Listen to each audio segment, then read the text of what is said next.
1. I'm a 23-year-old woman. I was so ready to cry at work yesterday. I was doing a few things before leaving early because there wasn't enough tables after a while. I have just started working at this bar and grill 1 full week ago that my mom has worked at for 3 years. I have about 1 month of serving experience from 5 years ago. Anyways, as I was doing my duties, a couple, maybe mid-30s, comes in. My mom asks me if I'd like to take them because it's just 2 people. I say sure. I go over there and kindly introduce myself and hand them menus, and ask if they'd like anything to drink to start them off. The man is rude right off the bat, angry look in his face, tells me he wants a loaded fry special. I said, "Sir, we don't have that, I apologize," super respectfully. And he flipped. He kept claiming it was on the specials board, and it absolutely wasn't. He wouldn't take no for an answer, so I called my mom over to the table to explain to him for backup. She told him we don't have it, and he was totally cool about it to her. Whatever, I thought I was nuts for overthinking. So then he orders a beer. His lady said she didn't want anything to drink just yet. I say, "Okay, I will be right back with your beer, sir." So bring him the beer. The lady has an attitude right away with me. Snaps at me, "I want Mountain Dew." I say, "Okay." All I could think was how rude they are and wondered where I went wrong. I started to feel a bit hurt because they just kept snapping at me. I have thick skin most of the time, but this really caught me off guard. So as I'm mentally panicking, I realize we only have Coke products. I thought to myself, maybe she won't notice. It seems most people don't mind anyways, and if they do, they're okay with the difference. However, I bring it out to her. They finally order their food. I put in the computer system and go back to rolling silverware, feeling overwhelmed by them and anxious. They had such a bad vibe, and I was scared I was going to get snapped at again. She comes up to me and says, "Did you give me mellow yellow?" I said, "Yes." She said, "I told you I wanted Mountain Dew. You should have told me you didn't have it." At this point, I'm just annoyed. She's acting like such a spoiled princess. I say I'm sorry. "I want this Captain Morgan beer." It was a canned beer. I bring it out to her, and she complains that the bottle is huge, but accepts it anyways. I just go back to rolling silverware. I get up, and she's waving me over. She asks if she can have a cup of ice with a straw. So I go and grab just that. She says, "You bought me a fountain beverage cup. I have a beer. You're supposed to bring me a beer cup." Rookie mistake on my end, truly, but I finally do stick up for myself a little. I said, "I'm new here." "Doesn't matter. You should know better." I'm pissed at this point. While she may be right, she's had an attitude with me since the absolute second they sat down. I've been nothing but extremely sweet and smiley with her and her man. So I grab the beer cup of ice and straw, walk to her table, and kind of slam it on the table and walk away. She said, very politely, "Thank you." Not even sarcastically. I went back to rolling silverware and holding back tears so hard at this point. I ran to the bathroom to call my sister and vent. She calms me down and reassures me that I am new and will get the hang of things. I'm actually amazing with other tables and almost always get tipped really well. Most of my customers are always happy and cheerful with me. I text my mom and tell her I can't serve that table anymore due to their rudeness. She texted me that she will take over that table, so I go back out and do silverware again. About 20 minutes goes by and my mom hands me $13 from the table. I absolutely was not expecting them to tip me. Why do you think they tipped me? Has anyone else had a rude table that still tipped decently? Also, my mom said she didn't tell them that she's their server now, or act like it. Just brought the food out to them and cashed them out. 2. So I had this shift earlier in the week where my manager and I were the only ones on the floor for 4 hours with a busy restaurant. It wasn't crazy, but it was busy enough that 2 people could not effectively take orders, make drinks, run food, make desserts, clean tables, and handle Deliveroo and DoorDash orders. This happened during this shift. So it was a piss take, but I'm still pleased. 2 lads come in, I'd say early 20s, hoodies and tracksuits, and they ask me when they come in if they have to pay before their meal or after. Now, I make no assumptions at this point. Anyone can be a dine-in ditcher, and a lot of people don't know how a restaurant works, particularly if they have a working-class background. I tell them after, if a bit sarcastically, and sit them at a table. I get back to the incredibly busy restaurant when one of them tells me their chair is dirty. This is a table for 4, and the chair visibly wasn't dirty, but I tell them I'll be right back to clean it as soon as I'm finished dealing with the other customer requests. Dissatisfied, they move to another table without letting me know. This annoys me on a good day, but they sit on a dirty table, which forces me to clean it even further in this busy restaurant. At this point, the stress is getting to me, so I tell them to kindly move back to their table, and I'll be over to clean the chair as soon as possible. Why they didn't just swap the chairs is unfathomable to me. Eventually, I get to taking their order, and they tell me they want 2 pizzas each, 2 14-inch pizzas for 2 people. And then the dots start connecting. After asking my boss for permission, I tell the kitchen to hold off on the order I just sent through, then tell the guys, "Sorry guys, but we're gonna need you to pay in advance. My boss just made the call. What can I do?" Card declines. Twice. They then spin this story about how they were going to get paid later, presumably by the time the bill would come, and I tell them to come back then. As much as a piss take that whole affair was, it was so satisfying to see the extent of the shitstorm that would have happened were it not for my actions. P.S. As a nice finale, I had another table that night, 2 parents, 2 kids. Late last year I dyed my brown hair blonde, and at this point, the brown was back and the blonde was about an inch away from frosted tips. One of the kids, no more than 10, asks me, "Why is your hair yellow?" I turn to them and say, "Well, one day I dropped an egg, and I had no tissue to clean it up with, so I had to use my hair." Made the kids and the parents' night. 3. This happened a few years ago. I worked at a mom-and-pop restaurant that is popular in the area and was always busy. It was right after the lunch rush before I started the shift change duties and the other waitresses were doing their tip-outs. We bussed all our own tables, so I was doing that and went to pick up a wad of napkins behind the napkin dispenser. It was slightly pushed out of the way where it goes, and I feel something poked my finger. I pulled back my hand, and a fucking needle, still kinda stuck to my hand, falls onto the booth. I immediately panic and go into the back and start rinsing my hand in the sink and call my dad. He tells me to rinse it with just water really well, put the needle in a container, and go to the hospital. I go tell my manager, and he asks if I need to go at that moment, because the other waitress just left, and I was like, literally, yes. The cooks, dishwasher, and everyone else in the back are freaking out, and it starts freaking me out. I didn't know who was at that booth. Later I found out, but I'll get back to that. And this area is really affected by meth, heroin, and other IV drugs. So that was my main concern. We just, the week before, had the fire department come clean out a whole bunch of needles in the flower bed and bushes outside by the picnic tables, where people would hang out after hours. So I go to the hospital and they do a bunch of blood work and put me on prep and other stuff. The hospital staff said they were sure the needle was an out-only needle and didn't draw back, but I don't know how they determined that, but regardless, disgusting.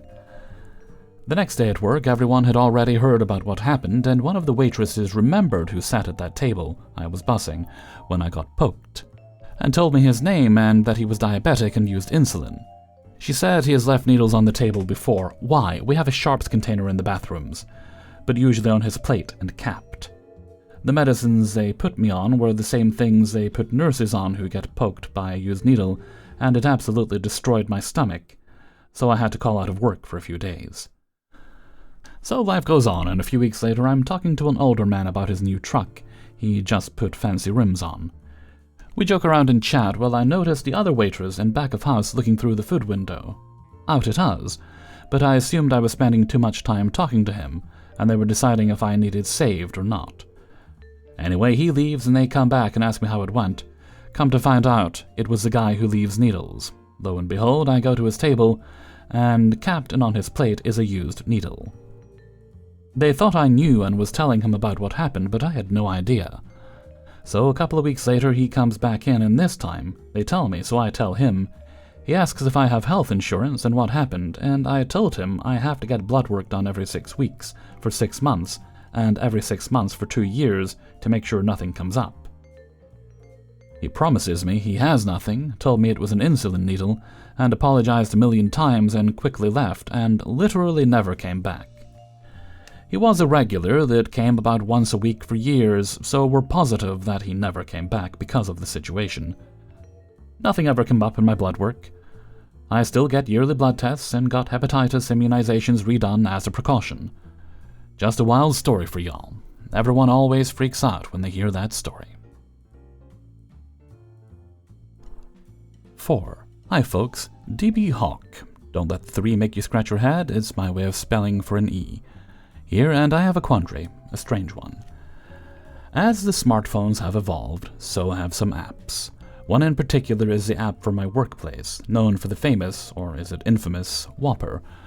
Well, I know that our app now doesn't allow anyone to check what type of style my workplace has, since it doesn't have the freestyle drink machine from C Company. Competitor is P Company. Nor does have 2 drive-through windows, but I digress. The thing I just do, as order taker, i.e. cashier at the front counter, or drive-through, is simply get the code our customer or customers relay to us and get deals. But on the Friday of last week, there was one crazy thing that definitely befuddled and gave me little to no amusement. Me that I had to write up to you folks. You be the judge. As typically we were recovering from an unusual crowd, I was taking my 10-minute break, when I heard a customer through the speaker ask for something a little mumbled. A co-worker, let's call him Panini, couldn't figure out what this customer was asking, so I decided to come back, retake the headset, and check to see what I can do. After I got some rounds with them, I told them to come to the window, and here's how it went down. Hi, what was the item you were trying to order? Caramel fusion with Oreo. What? A caramel fusion with Oreo. To which her father showed me the app, and from that I could see it was a huge red flag. The app they have on the phone looks like the same my workplace can use, but with a major sudden surprise. It was showing me items we don't carry at all. Waffles, fusions, etc. That's because those items are for a similar workplace chain that also has, get this, a place you can only find in the Northeast. If you can find it. Or for shockers, in Canada. So I say in a deadpan voice, I'm sorry to tell you this, but we don't carry any of those treats. Are you sure you put in the right location? Now this is where they politely declined, but the father did give me a strange little reply. This app has always worked with me before. Another red flag. Of course they left. I went back to my break, as I had said, befuddled. So my question is, have you ever got some strange orders for something from a smaller but different app that works with the one country but doesn't work with another?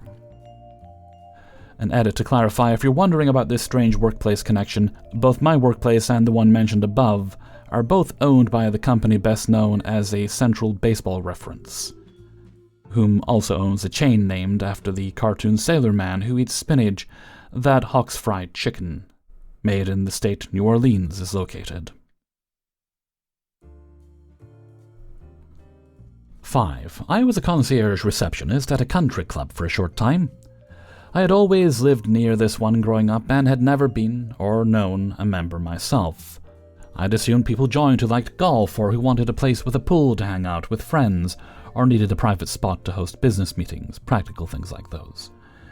For some people, that was why. For most people, it was to feel rich and important, when they were neither. Our clientele was primarily upper-middle-class people who wanted to feel upper-class. There's nothing wrong with that, but for the most part, they did it by looking down at staff and treating our facilities like utter garbage. It was as though they couldn't afford to be entitled anywhere else, so they were going to get it all out of their system at our place. And to make matters worse, this was a relatively small rural area, so I knew plenty of these families from school. The job description that I applied for boiled down to check guests in and out upon arrival. Coordinate with valet services and amenities as needed. The job description that I usually got boiled down to go to unreasonable lengths to make average people who don't tip at all feel like A-list celebrities who have tipped you $100. Don't get me wrong, I have no problem with offering excellent customer service or going an extra mile. I knew it was a public-facing job, and I actually enjoyed making people feel welcomed and cared for. But I'd be asked to do things like take a break from my normal work to call a dozen food vendors in search of quail eggs, because chicken eggs irritate the guest's stomach, and he didn't think to mention that when he made his reservation, and he must have quail eggs. Or rearrange the entire day's schedule on the golf course because a guy who knows a guy who knows a guy has decided to bring 8 guests. Or give my own personal shirt off my back to a client's daughter because she spilled something on hers before a tennis match. The club did eventually replace mine, but still. Extreme requests like that poured in, and that was just to me in reception. I can only imagine how much worse it was if you were higher up.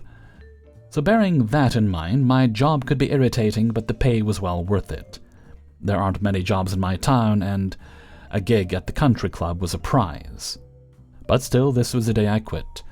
A VIP member had just shown up, but not how you think. The club had 3 tiers of membership, essentially a basic, a mid-level, and a top-tier VIP package. Admittedly, only a few clients sprung for the VIP package, but not because those who did were that high level and special, but because it came with very little extra perks and cost much more than the middle package. Its premier features were all-inclusive food, extended access hours at facilities, and the ability to drive your car directly up to certain areas of the club to save yourself the walk. That was the most lauded because it was the most visible to low-tier members. Ironic, because the place advertised itself as a health and fitness club. On this day, the club had opened its doors to a school for the differently abled. Most of the students had mobility challenges. I don't know the full details, but basically the school didn't have the money for adapted and accessible sports facilities. Most of our facilities were, so it arranged a trip to use them for the day, under the circumstances. The club was donating meals and entertainment and other fun to make it a special experience. Because the students would be back and forth from the sports areas, all direct drive-up access to the golf and tennis facilities was blocked off for the day to ensure safe and seamless transport. It was the only time since I'd worked there that the VIP drive-up areas had been out of commission, ever. I was at the desk as usual. I had been checking in families from the school all morning. The club was also hosting many of the parents. A family with a visibly sick child started stepping up to check in, taking a second to collect themselves with the child's motor-assisted chair, and some other related things they had with them, and a VIP member couple cut from behind them in line. There were few enough VIPs that most had earned nicknames among the staff, and this woman was Kim for her outrageous and bad plastic surgeries.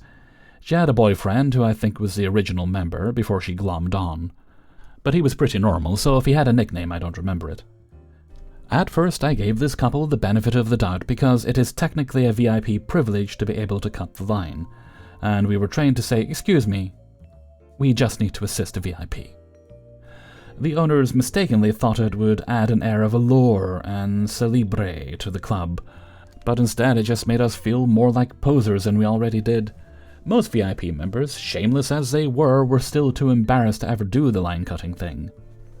Only our very least favorites pulled that. Worth noting, Kim's man never did when he was by himself. Usually, as hard as it made me cringe, I did my job and didn't question it. But as badly as I needed money, I wasn't going to shaft a family and a disabled child over some made-up hierarchy at a club. So I tried to make the best of both worlds and said, "Just let me assist this VIP line," and then asked the couple, "Would you mind if I quickly finish up with these guests?" figuring it was obvious they had a kid, and the kid had time-sensitive problems. Kim didn't even hesitate. She said to us, she never really spoke to an individual staff member directly, sort of stared through us and addressed her comments broadly to the room. "Well, but are they VIPs?" The family weren't members, and they had no idea what she was talking about. So, sweetly trying to defend me, they said, totally non-confrontationally, "Oh, hi, sorry, we were already in line here." I figured no one was going to fire me for finishing helping this family, and if they did, so be it. I played dumb and said to the VIPs, "I'll be right with you." Then finished helping this other family. It took all of, 2 minutes. By the time they came to the desk, you'd have thought an hour had passed. I could hear Kim tearing into her man while they were waiting. So when they approached the counter, he said, "We need to speak to your manager," in a tired, defeated sort of way. My manager wasn't too far off, so came right over and heard them complain about how I had ignored them and made them wait a long time. These folks were known for their frivolous complaints, so the manager nodded, smiled, and asked how else he could help them. Then we got to the root of their problem. "Yeah, so we were trying to go up to the tennis court, and it's completely blocked off," Kim complained. "There wasn't anyone out there to help us, nothing," she announced, waving her arms. I remember thinking to myself, help you with what? It's blocked off, not on fire. But at this point, I still thought I had a job to worry about. The manager explained that the area would be blocked off today to provide access for an event. The lobby was flooded with families from the school, so it should have been obvious what they meant by that. And he didn't want to say, because none of us were sure what was okay to say, as well as the fact that we figured it was plainly obvious. There was a banner welcoming the school, which has a child in a wheelchair on its logo, hanging over our front entrance. This did nothing to settle them. They, read Kim, launched into a speech about how the contract she signed didn't say VIP sometimes, it just said VIP, and how they wouldn't have driven all the way in from another town, the one they named was a big 10 minutes away, and how we needed to let them drive up, and because it had no notice, and they were already here and are VIPs, and on and on. I had probably heard the word VIP more in that discussion than I had the entire rest of the month combined. Ultimately, like we kept trying to tell her all along, it wasn't our decision. Front desk staff didn't open or close those areas. Security and facilities and a bunch of other people who weren't there right then made those decisions in advance. We kept offering them free meals, free guest passes, whatever else. We tried offering them the golf cart ride over that was already available to them, but they said they didn't want that because it didn't get as close as driving. It is also worth mentioning that it takes significantly longer to drive to the tennis area than walk. Tennis was directly behind reception, a straight shot. The drive up was necessary for having the visiting families because of steps and other obstacles the front ways. We kept making increasingly creative offers, but it wasn't doing any good. If anything, it almost seemed to be making them angrier because they were hearing it as our fancy way of telling them no. As the conversation went on, our line was building. The club, of course, had made no arrangements to accommodate the visiting school guests-wise, so we had our normal capacity alongside the event population.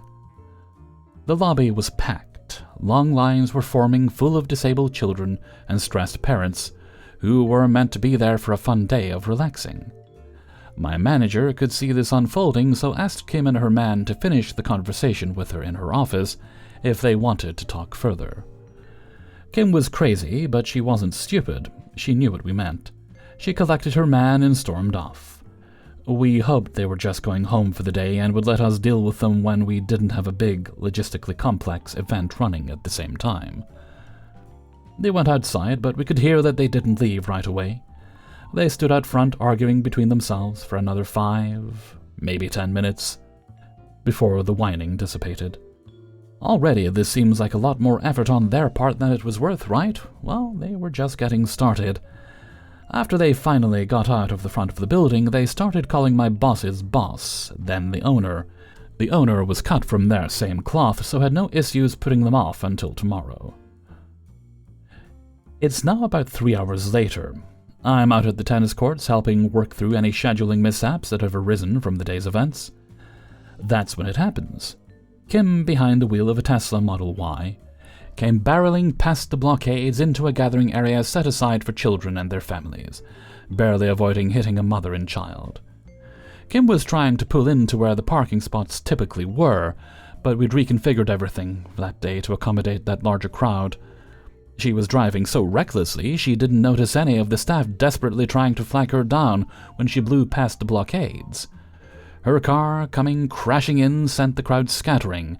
Panicked parents who couldn't move their children in time threw their bodies over their kids, unsure of what was happening.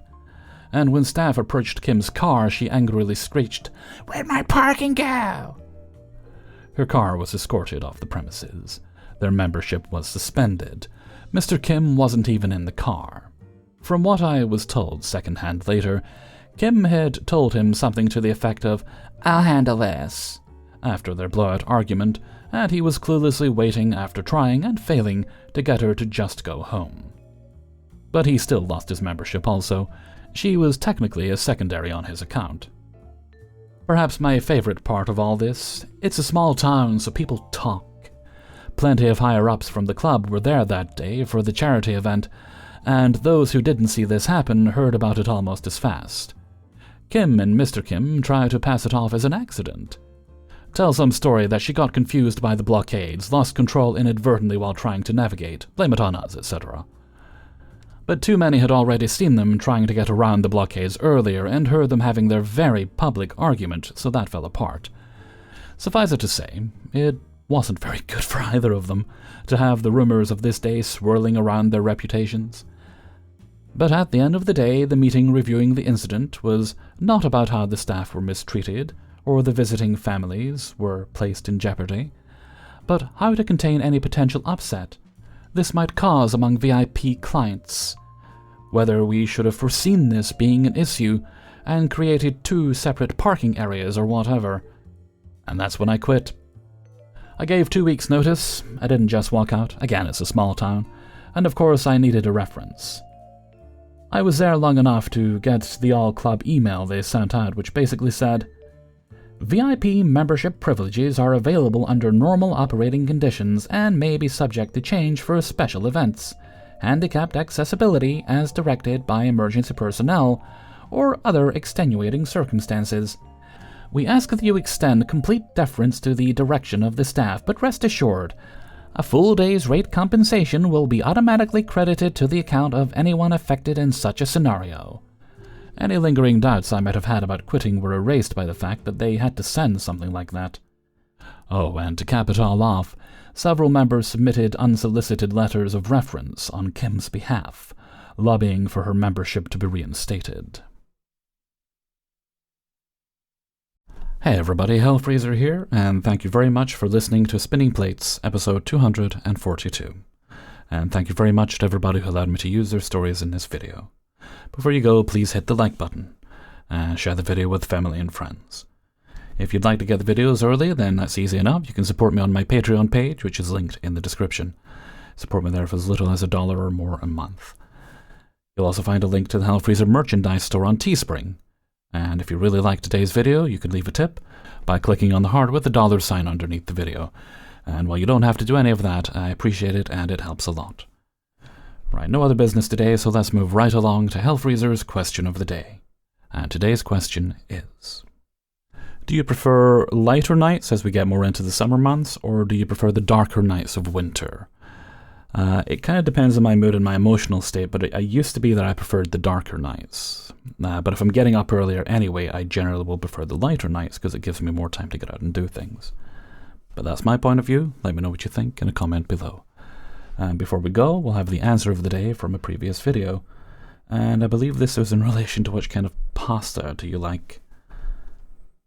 And today's answer is from Susan Buckler Vardakis. And their answer is mushroom stuffed tortellini, and my homemade tortellini soup with beef, tomatoes, and lots of veggies. And that sounds very nice indeed, Susan. And with that, I'm going to head off for now. So until next time, thank you very much for listening, and take very good care of yourself.